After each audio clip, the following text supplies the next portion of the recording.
سولرا ولې دیکوتا سولرا ولې د سولې د اوربند خبرې کیږي په وطن کې، راوځي د ژوند خبرې کیږي په وطن کې.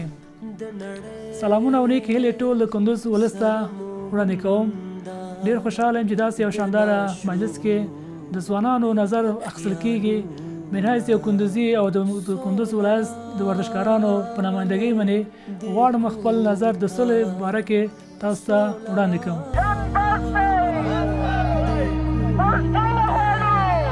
برای مردم افغانستان دستیابی به صلح رویا است که تنها شیرینی آن را در قالب الفاظ میتوان احساس کند، نه در واقعیت.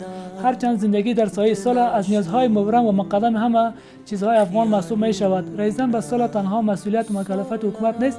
اگر قرار باشد تمام مسئولیت ها به حکومت واگذار شود، رسیدن به صلح دشوار می شود. پس مسئولیت همه ما جوانان، ورزشکاران، بزرگان، عالمان، خواهران در قبال این پروسه ملی می باشد. باید یادونه وشي چې نور افغانان ستړي شوي، سوله غواړي، قراري غواړي، امن غواړي او د دې لپاره یوازې یوه لاره شته چې هغه د رښتینې ملي پخلاینې لاره ده او بس. پای کې یو ځل بیا د رشیدي صاحب څخه ډېره مننه کوم چې همیشه وخت دوی ملي پروسو کې خپل اواز اوچته کړی او ځوانان یې یو ځای راټول کړي دي.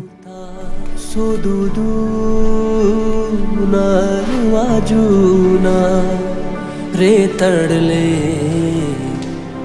ملاسونه د نړۍ سره مومنده د ناشونې خیالونه سولرا ولې دیکوتا سولرا ولې دیکوتا سولرا ولې دیکوتا